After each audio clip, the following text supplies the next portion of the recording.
Hey, Shammy, big fan of the videos, man. Just wanted to ask, is there a specific reason that you represent yourself with an owl? Why did you choose an owl to represent your channel? Is there a reason behind the owl? Is it your spirit animal, or do you just like owls? Why an owl? Is there a specific reason, or is it just something that you are? Are the rumors true that Hedwig is a white supremacist owl? The owl. Hey, I found your channel recently, and I just wanted to ask, is there a reason who are you trying to owl? You know, somehow I knew this would be the question I'd get the most, despite the fact that I've answered it before in the past. I use an owl to represent myself in videos for a few different reasons. The first is that I'm an extremely private person and I have no real interest in showing my face because I value my privacy quite a bit. The second is because this makes it easier for me to write for the character of Shammy because it effectively makes him a cartoon character rather than just me acting out a different persona. The third is that owls are extremely expressive animals, so it's easy to find or make pictures that show how I'm feeling for the visual bits I do in my reviews. And the fact that they can turn their heads all the way around is super useful because it means I can make them look in all kinds of different directions on screen without it looking super weird. The fourth is that owls just seem like really cheeky, smart-ass birds to me, so it felt like it was appropriate representation of the way I write and my sense of humor. The fifth and final reason is that I just like owls. They're one of my favorite animals. There. Now that that's out of the way, let's get on to the other questions. Antoine S. asks, oh you Sulfur the Cat asks, what has been your favorite video to make and edit thus far? Well, when it comes to writing, I had the most fun writing the script for the No Man's Sky re-review, but I had by far the most fun editing This Is What Dark Souls 3 is like. Partially because it only took about 6 hours of editing, but mostly because I think it just came out really, really well. Spelled painstakingly wrong though, so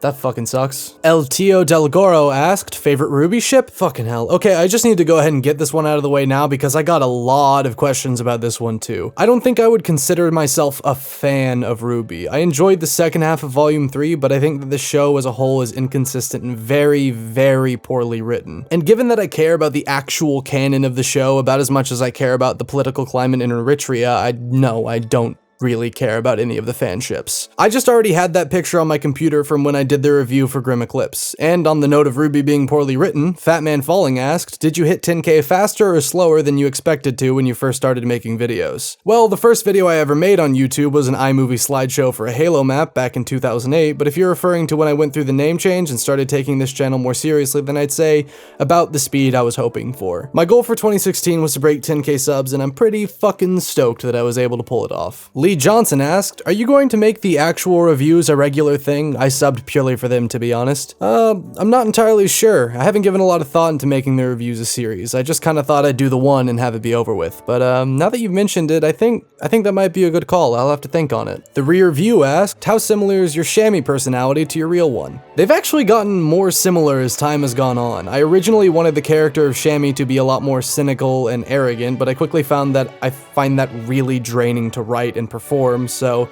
those qualities sort of faded away pretty quickly. The character of Shammy as he is now was built around a lot of the flaws that I perceive in my own personality, because I find that comedy is much easier to write when it comes from a place of vulnerability. I'm a very analytical and critical person in general, but I tend to keep that sort of thing to myself because I don't really like to ruin other people's fun. Also, thanks for understanding that Shammy is a character, because I feel like there are a lot of people out there that don't get that. Chisnow Chimp Fuck asked, when do we get to see your ugly mug and judge you harshly? Right now! Boom! Face reveal! Boom! Face reveal! Boom! Face reveal! Boom! Face reveal! But no, like I said, I'm a very private person, so I don't have a date or anything planned out for that. I'm sure I'll have to show it at some point, but I don't know when that'll be. Brudda Ezekiel asks, what is, in your opinion, the most cancerous fan base? Huh, that's kind of a tough one. If we're talking strictly on YouTube, then I'd say it'd probably be the majority of commentary channels, because they all sort of feed off negativity in their videos. It creates this sort of feedback loop of negative attitudes and behavior, and even if the YouTubers themselves are only joking, their communities tend to take things way too far pretty regularly. Think of people like Leafy or Pyrocynical. Pyrocynical asked, lol? Not at your videos. Mate Kupak99 asked me 3 questions. What do I think about doing more actual review videos, if I've considered doing more videos built around games with very active communities like my Dark Souls 3 one, and how many dicks he needs to suck to get weekly uploads? Well, as I said before, I don't currently have any plans to turn the actual reviews into a series, but now that this video has put the idea in my head, I will definitely consider looking into it. And I'd like to make more videos that are centered around games with very active communities, but I don't want to force them, so I'd rather wait until I have a good idea and just make that. And as for weekly uploads, that's essentially impossible given the amount of work hours that go into making these reviews. Pixel State asked, where do you find all of the great outro music for your videos? Personal taste? I get the outro music from a lot of different places. I noticed that a lot of YouTubers have a tendency to use the same royalty-free music in their videos, and I wanted my music choices to stick out a bit more, so I did a lot of searching and found a few sources for my outro music. The #1 web resource I use is a website called ccmixter.org. It's a really great website to find royalty-free music with vocals. Just make sure you search for the ones with Creative Commons license or pay for the rights to use the song. Aside from that, I found a few musicians who I contacted directly to ask for permission to use their music. The main two are my friend Jake, whose song I used in the outro for the Owlboy video, and The Wailers, an Austin-based band whose songs I used in the reviews for Infinite Warfare and Recore. I always link to their social media stuff in the description and in my pinned comment, and they'll be linked in the description of this video too, so if you enjoy the outros, you should definitely check the rest of their stuff out. Also, Jake, make more music that I can use in my videos. Your songs are all really mellow and serious, and I can't use them, you stupid talented cunt. Sacrifice your integrity so I can pimp out your SoundCloud. It'll be a good time. Human Porridge asked, you have the ability to travel into the past. What historical event do you choose to alter and how? I would go back to Nazi Germany and convince Hitler to grow a mullet, because just imagine Hitler having a mullet. How good. Champ Thunderdick has the best username on Reddit. He also asked me what game this year has exceeded my expectations the most, and the answer to that is Titanfall 2, for reasons that I will explain in my review of Titanfall 2. Fee Borgrimson asks, what the fuck? Okay, what is your personality type according to the Myers-Briggs test? KSBJ, God listens.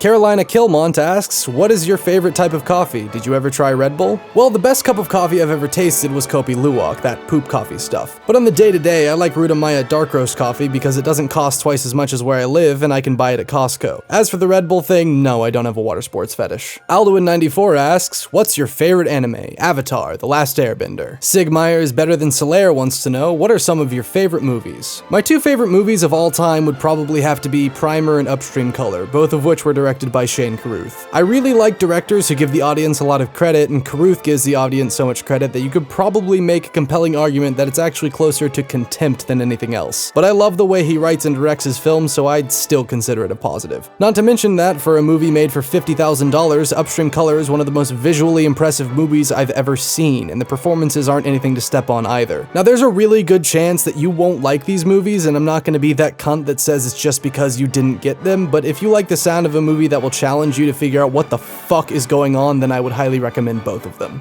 Jomo Wilson asks, what was your dream job as a kid? Went through a bunch of jobs I wanted to have, actually, from architect to zoologist to fire truck to things I still want to be now, like an actor, writer, ambulance, and stand-up comedian. Mike Hybird asks, who are some other YouTubers/game reviewers you are inspired by? I feel like it's safe to assume Yahtzee and Zero Punctuation are a key influence. Yeah, I've been watching Zero Punctuation for coming up on 10 years now, so he's definitely influenced my writing style and sense of humor quite a bit. And if you watch the Grimm Eclipse review, it's also very Zero Punctuation in terms of my delivery. I feel like I've been doing a good job of developing my own distinct style as time goes on though, so hopefully it'll feel a bit less derivative later on. As for other YouTubers who influenced my style, I'd say Big Money Salvia and JonTron have both influenced my sense of humor quite a bit, and I absolutely love the way Joseph Anderson goes so in depth and explains his analysis, so I try and work that level of critical thinking into my videos so they can be used as actual reviews and not just entertainment, as that's what the name sort of implies. Apanasmedixosaur, fucking nailed it, asked, when is the next video coming out? You're watching it right now, dumbass. Kyle Bryson asked, are you planning on making another video in the style of $2 10 games? Yes, actually, I have a sequel planned out for that that's going to take some prep, but now that I actually write scripts and plan ahead, maybe this video will actually be good. 7 Even CSGO Stuff asked, what is your most and least favorite game that you haven't reviewed? I had a lot of people asking about my favorite games on this actually. As far as single player goes, I'd have to give it to Shadow of the Colossus, but for multiplayer, I've gotta pick Halo 3 due to how much of my adolescence I lost to it. As for least favorite, I don't think any game has ever pissed me off more than Halo 5 did with its story, so I guess I'll have to give it to that, despite the fact that the game itself is pretty well made. If the question was, what is the worst game I've ever played, however, that's gotta go to Overcast, Walden, and the Werewolf.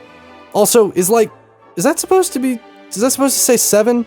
Because there is a letter in 7 that you can replace with a 7. They made a whole movie about it, my man. Kin Narcisse asked, I've always wanted to see you edit. Do you think you'll ever make an edit-only stream for fans to watch? I considered doing this at one point, but I feel like the autistic way that I edit things would just upset people. Not to mention that a lot of the time I spent editing is me staring at Premiere and planning out what I'm going to do rather than actually doing anything. Don't think it'd be particularly entertaining, and I think Twitch chat would just be another distraction, so I don't imagine I'll ever do that consistently. Maybe as a one-off type thing, but I'm not making any promises. Logan Knapp asked if you could pick which YouTubers would you most want to do a collab with. Well, there are a ton of people on YouTube whom I would love to work with on something at some point, but I'll try and narrow it down to my top few. The person I'd most want to work with would probably have to be Oni and G, or honestly pretty much any of the guys who were over at Sleepy Cabin, because I love them all so much. Next would be Tom Scott, because I'm a big fan of sketch comedy and Valentine's Lies is one of my favorite videos on the entire internet. I'd also love to do a collab with Chris and Jack at some point, since as far as I'm concerned they are one of the most, if not the most, criminally underrated channels on YouTube. For things directly related to games, I'd have to go with JonTron for scripted content, because I've been a massive fan for years now, and for unscripted I'd say Funhouse, because they're the only gameplay channel I watch religiously. And obviously it would be cool to do a collab of some kind with Big Money Salvia, because he's my favorite YouTuber, but his videos are pretty distinctly a one-man show, so I'm not 100% sure how that would even work. And finally, if my channel ever got big enough, I'd love to do an episode of comedians on razors getting Crunchwrap Supremes with iDubbbz, because I think he is excellent when he's not being as edgy as possible. And I know you didn't ask this, but I think it'd be a ton of fun to be a guest on the Weekly Planet, Plumbing the Death Star, Filthy Casuals, or Schmucks, although I don't really see any of those things happening anytime in the near future, and most of them would require me to fly to Australia. Daniel1998 dude told me to do more an actual review on recent titles, which, in addition to being grammatically incorrect, is an order and not a question. So, you know what? No. Series is cancelled. Way to go, Daniel, you ruined it for everybody. Beyond Chaos asked, how long is your typical video making process? From playing the game to editing, I'm sure it takes a long time. Care to walk us through it? Well, sure, man. It's pretty boring, though. The first step is to find a game that I am interested in reviewing, and to make that decision, I weigh my personal interest with the game against how relevant it is, and then weigh that against how funny I think I can be when talking about it. So, for instance, I reviewed No Man's Sky because while I personally wasn't interested in it, I knew it was very, very much in the public eye and thought I could be very funny while talking about it. And while Grimm Eclipse wasn't a blockbuster that was ever super relevant, I had a personal interest in reviewing it, and I also thought I could write a lot of jokes about it, etc, etc, etc. Next, I actually have to play the game, and while I do this, I have my laptop next to me so that I can take notes on things that I like and dislike, things that I want to write jokes about, ideas for running bits, and things that I don't like, but I think other people probably will. Once I finish the game, I like to wait a day before I start writing out my script so that my thoughts have time to settle, and once I'm ready to start working on it, the first thing I do is write out the specific bits and pieces in no particular order that contain my criticisms, as well as some additional jokes. After I've got a decent amount written, I start to organize them into whatever I think is the most logical order for the review and change or cut them so that they transition into one another better to ensure that the video has a nice proper flow and pacing. After I've got it organized, I draft it a few more times, adding more jokes than anything I left out, trying to make sure there are no lulls where I'm just talking about the game itself and not saying anything that I think is funny. This is usually the phase where jokes like easy peasy kill me pleasy get added in. Once I've got a script and I'm happy with it, I open up Audition and stumble my way through it before cutting out all the pauses and failed takes and sending that to my audio engineer to mix and master and make not sound like shit. Once I get the audio back, I pull it into Premiere and import all of my gameplay footage. This is probably the most time-consuming part of editing because I have to scrub through all of my footage looking for the specific things I'm talking about so that I can ensure what I'm showing on screen is relevant to the points I'm making. I find this part to be extremely dull, so I typically take a few breaks to add in some of the visual jokes with the owls and stuff, but I do the vast majority of that after the gameplay footage is all in place. I then find a song that I think fits thematically with the review, make the smash cut screen, and add the outro. Once I start exporting the video, I get to work on making a thumbnail that I feel accurately portrays my thoughts on the game while also being a joke of its own so that it hopefully sticks out in the sea of obnoxious clickbaity thumbnails that are usually in the recommended section. After the video finishes exporting, I watch it a few times to make sure there are no mistakes I missed or export errors, upload it, and write the description. The entire process, starting from playing the game, can take anywhere from 80 to 120 hours spent actually actively working on the video, most of which is spent in the scripting phase. Hope that little peek behind the curtain was interesting. Spooky Skeleton asked, in the ending of your Q&A video, can you sing Biggie Cheese? Sure. Maybe you're all wrong.